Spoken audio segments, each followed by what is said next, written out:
Leprechaun is about a father and a daughter moving from California to New Mexico for a new life while the leprechaun is terrorizing a small little town looking for his pot of gold. Hey everybody, John Franklin Reviewer, and I'm back. I'm back in 2024. I really enjoyed my vacation, and I'm doing one last updated franchise in Leprechaun. Something I did about 3, 4, 5 years ago. Wanted to do it one last time. Well, Leprechaun isn't really much of a story. I don't really remember seeing them that much as a kid, probably on TV. I don't know if I've ever rented them at the video store when they used to be around.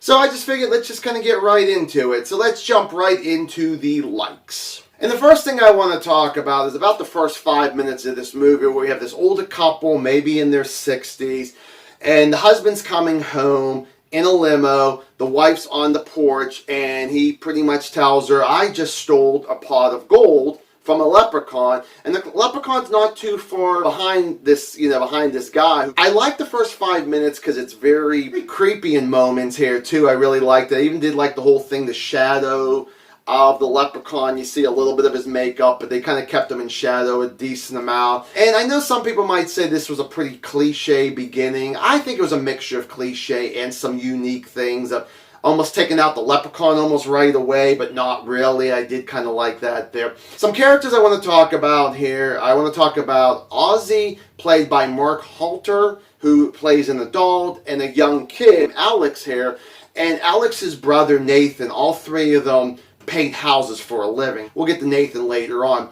But the thing is about with Ozzy and with Alex, I just think that they actually work very well together. When they have scenes together, except maybe one, I really do enjoy what they bring to the table. Warwick Davis is the leprechaun as our villain. He does a fantastic job in this first movie. He can be scary if he wants to be. He is more hilarious. Most of his jokes do hit for me here. I love the makeup on him. I think they do a great job. It was directed well, which was directed by Mark Jones. And this is the only one he ever actually directed. And I might be wrong. I think he also wrote this story too. The thing was, I almost want to see him come back and do one more Leprechaun movie. I think he did a fantastic job with this first one. And I think I could see what he could bring to the table of a sequel many, many years later. The violence in here is really cool. I really do enjoy that part of it. And then the final part is, and they don't use this a whole lot, but there are practical effects in this movie. This is 93, so there's not really a little bit of special effects, but not a whole lot.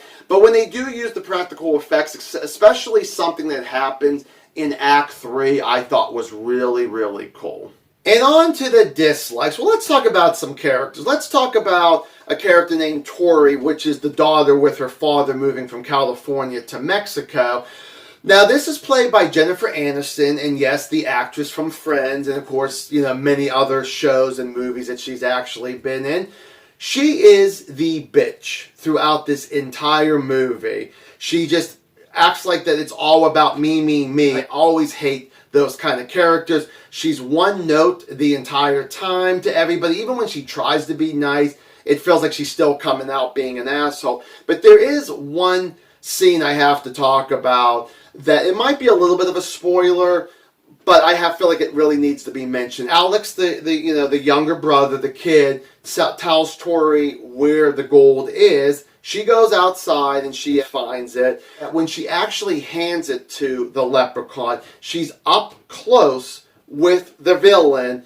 She still has to ask, what are you? Like, she still doesn't believe that it's a leprechaun. Like, it just boggles my mind that she still doesn't believe it. Another character that I think is going to be the dumbest in this movie has got to be Tori's father. I don't even think they give him a name. He's just Dad, I think. His acting is horrible. His reactions are probably worse. And it's just, I understand people make dumb decisions, but I'm so used of teenagers making the dumb decisions more than the adults. And he does like the most cliche teenage dumbest things in the world, I feel like here.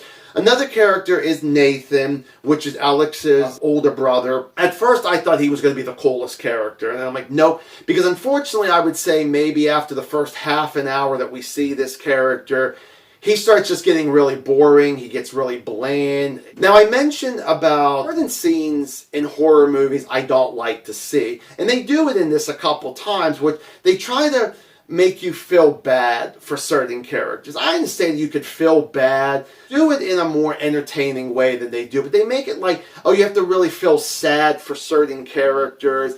And there's a little bit of dramatic stuff that goes on. And I'm like, I don't want sadness. I don't want dramatic in my horror movies. Now, I mentioned in the likes, I like the violence. Now, the violence could just mean someone just being punched in the face or the stomach being kicked. But when it comes to the gore, I didn't care that much for it. There's not a whole lot of people that actually die in this first movie. When they show the blood and all that there, I'm like, it's okay at best. Same thing like this with this entire story.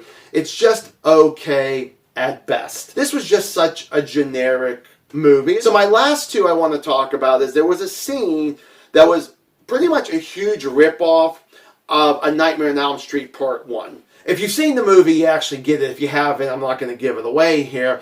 But I was just thinking, okay, I'm sure it was supposed to be kind of a tribute. I just felt like it was a ripoff. Of course, A Nightmare on Elm Street did it so much better, so much creepier, where this one was just kind of just silly. And then the final thing is, one of our main characters has to go to a hospital to talk to a patient about how to kill the leprechaun. I just didn't really like this scene at all. I just thought it was supposed to have been one of the more serious scenes, and they just made it ridiculous. Even the Three Stooges wouldn't even go sink down to this kind of level. Leprechaun, I am going to go 2 out of 4 stars.